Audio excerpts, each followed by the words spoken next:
Can you focus on me? Baby, can you focus on me?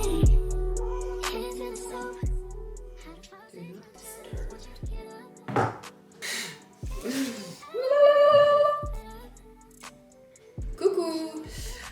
Alright fam, so we are back on YouTube after like a year or something. But never late than better. But better late than never. I wanted to make more content about being a creative freelancer because I started being a freelancer back in June, so only a few months back. And I'm really finding my way through making trial and errors because a lot of things we are not taught how to do this. Disclaimer, this is only from my experience. So I'm not a professional in finance or taxes or anything. So this is just a tool to help, but definitely like get in touch with a professional when it comes to like taxes and more like serious matters. This is more just like an overview and helpful video. So let's start. Love yours. No such thing. No such thing as a life that's better than yours. So what is exactly a freelancer? It's somebody that is independent professionally. You are basically your own boss. You choose when you can work, who you can work with, and how you decide to work. And to be honest, that is the most appealing thing for me about being a freelancer, is that I feel like I get a lot more freedom out of this, and I get to also build the life I want. Because I worked for startups for 2.5 years where I was a full-time employee, and it had a lot of pros because you learn a lot from being in a company also, and you have a team that you go to every day, you have security of employment. But I really I just felt like it wasn't right for me because I aspired to have more freedom in my everyday life, in my career. I felt like it was a bit keeping me in a box, and we know that we don't like that. So being a freelancer gives you a lot more freedom and you're more independent, but it also means that you have less security because you don't have a pension, for example, and you don't have healthcare or social security, for example, benefits. I'm in the Netherlands, so we actually all have to pay our healthcare monthly, so that's not a problem for me. But if I'm sick, then I can't work, then that means that I'm not making money. Personally, at the moment, I'm mainly doing hourly rates because that's just kind of how it's made sense for me, because I'm starting to get a hang of like how much time I need for each project, and then it's easier for me to quote, but also for the client to understand, because I think the biggest thing that I've learned in being a freelancer is managing expectations and also really having open communication with her clients about how much time each task takes you, because your clients are not professional in this, and that's why they're paying you to do this, but that also means that they might not realize how much time each task can take. And also at the beginning, you're gonna take on projects and you're gonna realize that you underestimated, the time it's gonna take you. So you might be frustrated by that, but I really try to, when this happens to me, I really try to take it as a learning curve and say okay, I very much underestimated how much time this will take. Also taking into account that if this is the first time you're doing this, you will get faster at doing it. So every project you do for the first time is always going to take you more time. And then, you can also communicate that with your client. I'm not sure actually if what's best is to say it at the end of the project or the next time they hire you. I'm kind of at this phase where I think I will say it if the client comes back to me with another project. I will say hey, loved working together, but just to let you know, like the last project, it actually took me like a lot more time. So for this project, I will quote you this amount. And yeah, I think a lot of it honestly has to do with like open communication and just understanding each other's sides and seeing how we can make it work together. Because, you know, obviously there's clients that don't have a huge budget, but if you really want to work with them, you know, it's so worth it to maybe get paid a little bit less, but enjoy the project. And then I always think like, okay, if this is more in line with my art direction and like aesthetic, for example, then it's worth for me doing, because it's a portfolio piece for you, but it's also like, you know, you're gonna meet more people that are like into the same things that you like and that enjoy the same aesthetic, the same like projects, for example. And that has a lot of value actually, because you will find out that, yeah, usually you have clients where it's more for like, okay, I need to pay my checks at the end of the month, so I'm gonna do this project, even if I'm not like super excited about it. And then there's other projects where you're like, okay, this is really cool, it excites me, and I really am excited when I get up in the morning to do this, you know? And that's what I really love about being a freelancer actually, is like the diversity of clients and projects, and that no week is very much the same for me. Like one week I will work on video, another week I will work on a brand book, another week I will work on social media strategy or like a photo shoot, you know? It just like, it really depends, and that's what I really like actually.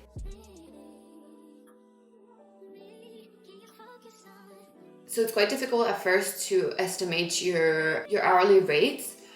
What I did is I honestly Googled like graphic design, art directing, freelance jobs, for example, and you can do that on like, you know, Upworks or Fiverr, you know, it's another like website where there's a lot of freelancer there, and then you can kind of see, okay, like this person has this much experience, they're asking for this amount, I will do that as a starting point. And of course, like this is never set in stone, you know, like for some clients I will make it cheaper, or some clients I will make it more expensive. It also depends on if it's a one-time client, if it's an ongoing long-term like relationship you're building.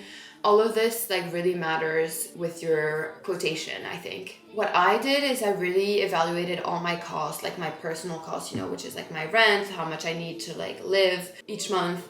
Also, if you have a studio rent or softwares you're using, you know, or now you need to also save up for pension and for your taxes, which this I will get into another video. These are all things that you need to really sit down and just write down like, okay, so I have these costs, I need to cover this amount by the end of the month. How many hours do I think I will work in a month? Or how many hours do I want to work in a month, you know, or can I work in a month? It depends how you want to look at it. And then you divide it by that and you find your hourly rate. To give you an idea, my starting rate was 45 euros an hour. And now for most of my clients, my rate is between 85 to 100 euros an hour. I just want to take this moment to say that, 100 euros per hour can seem ridiculous. But I also want to explain that when you're a freelancer, you're taxed 37%. So that means that the government takes 37% of your income under a certain amount a year. And on top of that, I also put 10% towards my savings or for pension, for example. So out of 100 euros, what actually is going into my pocket is 53 euros. And you also have to understand that as a freelancer, you're usually not getting paid, you know, like 5 days a week during 25 days or however working days there are in a month. So that's also the cost of not working full time all the time. You know, you have to have higher prices to cover also the times where you are not working fully. And it's also the price of your expertise. So don't be fooled by these numbers and do your math. So within like 5 or 6 months, I've really pushed myself to ask for more. Because, first you start out and you're really shy about it and you don't know, you know, if they're going to say yes and la la la. The good thing about freelancing is that every time you have a client, it's an opportunity for you to raise your rate. Obviously, like, be reasonable about it and make it make sense, like, compared to your competitors and everything. But I do think it's a great thing to try, especially as women. I think we have a really hard time like speaking about money and asking for more money. And I think like honestly, every time I've asked for a higher rate, like there was no discussion about it actually. It was just like, okay, yeah, we'll pay you that. Like it honestly wasn't even a discussion, because I think the more work you do, the more confidence you feel about your work, but also I think you really attract the right clients to you. You know, if you are specific about your work and where you want to be and what you want to do, then you will attract the right client that understands that like, yeah, your expertise costs money. And I remember my friend started being freelancer at the same time, and it was really hard for her to ask for like more money as a freelancer. And the thing is, you have to remember, like, employers for freelancers, it's so much cheaper for them because they don't have to pay all the other charges that come on top when you're an employee. Because when you're an employee, yeah, they pay your salary, but I think they pay something like crazy, like almost 50% more actually. And then the 50% goes to taxes or, you know, your pension, like social security, all of this. So for them, it's actually cheaper to work with you as a freelancer. And obviously I say this, but like always be reasonable. Like don't try to be greedy about it. I'm realizing that this is the perfect example of what I just said about women having a difficult time speaking about money, because I feel like rewatching this, I'm actually kind of justifying why I'm asking my rate. In this video, I'm also explaining, so that's more of the train of thought, but I just want to say, like, never feel the need to really over justify yourself, and be confident in your rate and your value actually, because I think that's the best way to attract money and respectful clients. Just try to be realistic about how much time this will take me, but also like how much experience do I have in this? Like for example, my niche of work is sustainable fashion. I studied in it. I've been working in that in like 5 years now. Like I have a certain amount of expertise. I've worked for different startups. I have a graphic design background, you know, I'm good at storytelling, like a visual designer, all of this. And this is not to throw flowers at myself and tell you how great I am. It's just like, that's the reality of who I am. I've worked for 5 years and for almost 7 years of studies before, which is insane and doesn't mean anything, because you can also be an amazing professional without doing any formal education. But that's my reality, and that reality means that when somebody hires me, they don't have to train me to understand what a sustainable fashion brand wants to put out to the world. I already know that. That's my training. That's something that has a lot of value actually for these brands, and it actually saves them a lot of time that they don't have to train me compared to somebody else who doesn't have this sustainable fashion background. Let's say they hire a graphic designer who's worked in restaurants like industry for their career. It's gonna take the clients more time to train that person to make them understand what they want to communicate to their audience, you know? So that's really important for you to really sit down and kind of look at like, okay, what's my niche? What have I been working around for the past few years? If you have a specific interest, like for me, it's sustainable fashion, then like focus on that and really like don't underestimate your expertise on that, because it has a lot of value for clients. Yeah, they're paying somebody, but they know it will be well delivered, you know? So once you have your hourly rates figured out, and obviously, like I said, it can fluctuate for different clients and everything. It's more like a baseline of what you need per month. Then in the Netherlands, at least, it's so easy to open a business. You basically go to the Chamber of Commerce, which is KVK, and you choose a name, you even go there, and then they look it up if it's free for you. And then you choose a legal structure. So I will link below, like there's a really good website that explains to you the different legal structures, because yeah, there's different business kinds and it depends on what you want to do. For example, as a freelancer, I'm a sole proprietorship.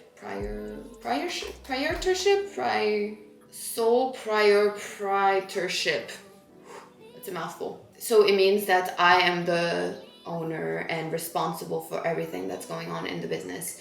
And then there's private limited company, commercial partnerships, public partnerships, cooperatives. So it depends on which kind of business you want to do. But I think if you want to be just a regular freelancer, then it's the first one, sole proprietorship. I don't know how to say that word. So you just go, you make an appointment, and I think now it's 60 euros, and you pay 60 euros, and then you leave, and you basically have your business.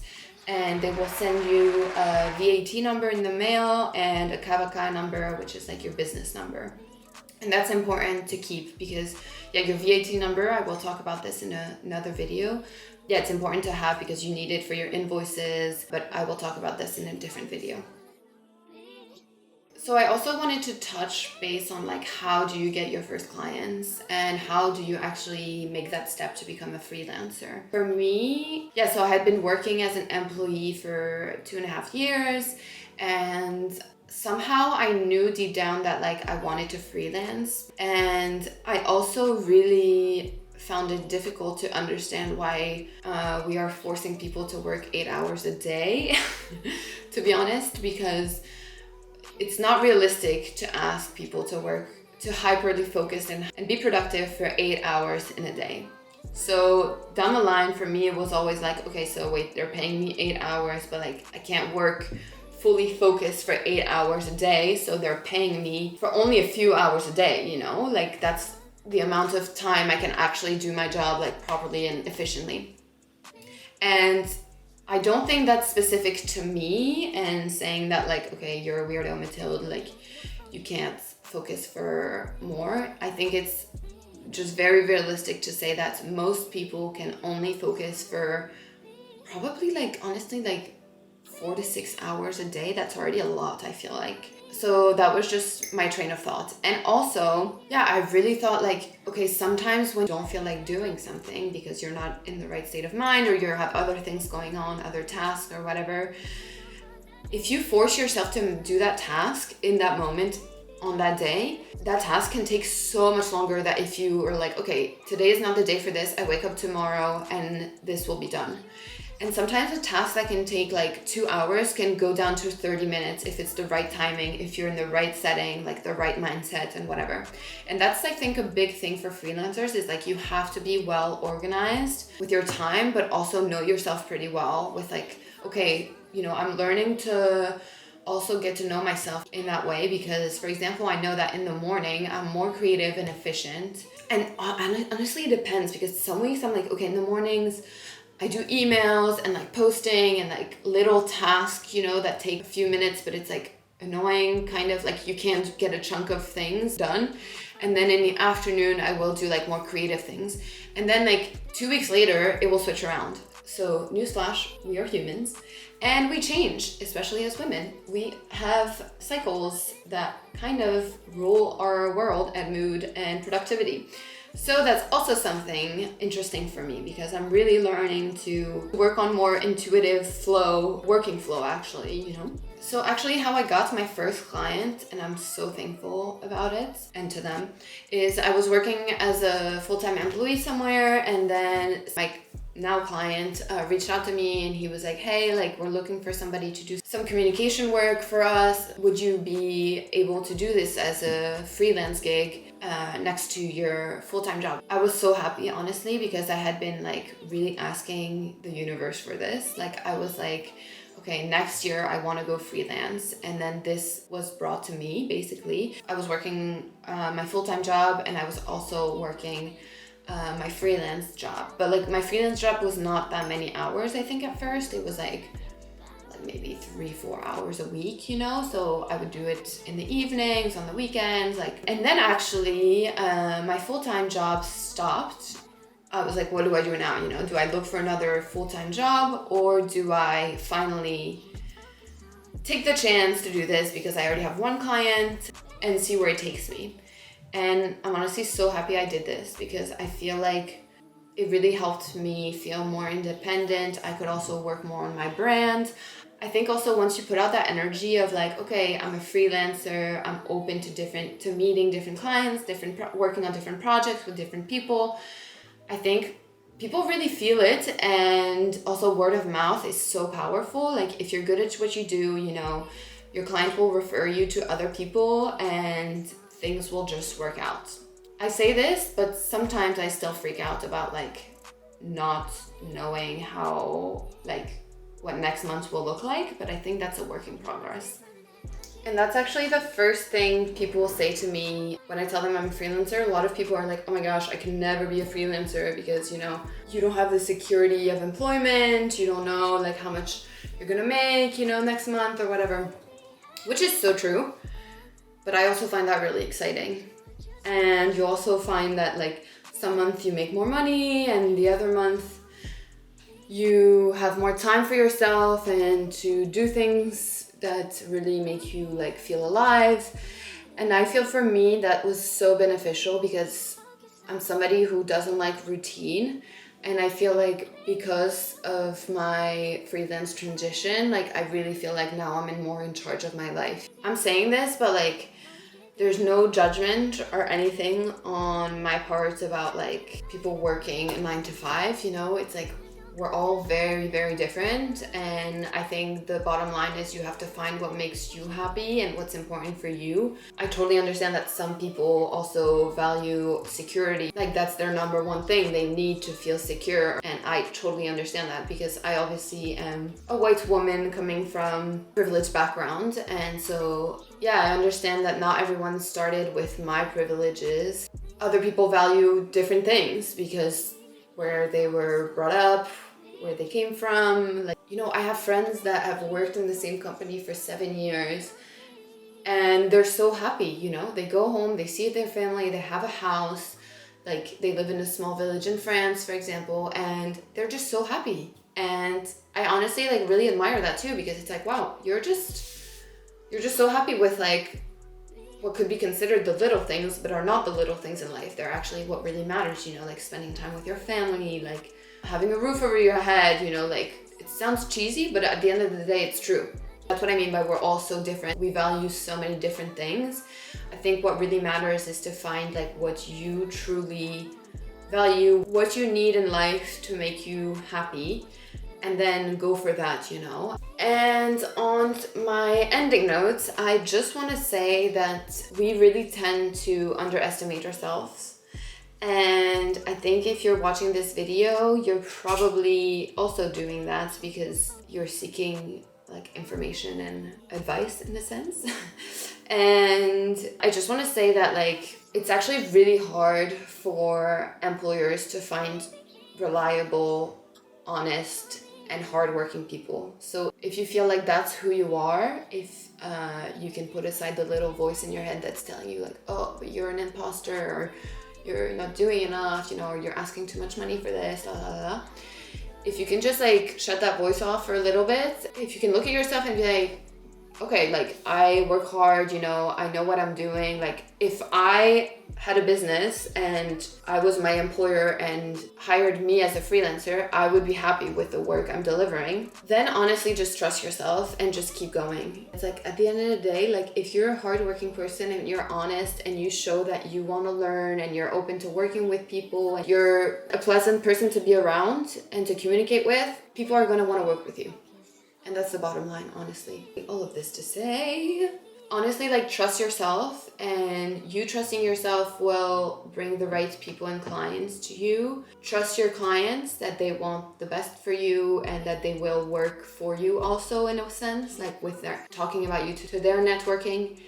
And of course, trust life and fate a bit, because a lot of the times I've had clients just come out of nowhere and be like, hey, like, I'm looking for somebody to do this. Can you do it? And I'm like, oh, absolutely. Like, I would love to. And I could have never planned that. So keep doing you and trust that it's going to be all right. And see you soon in another video.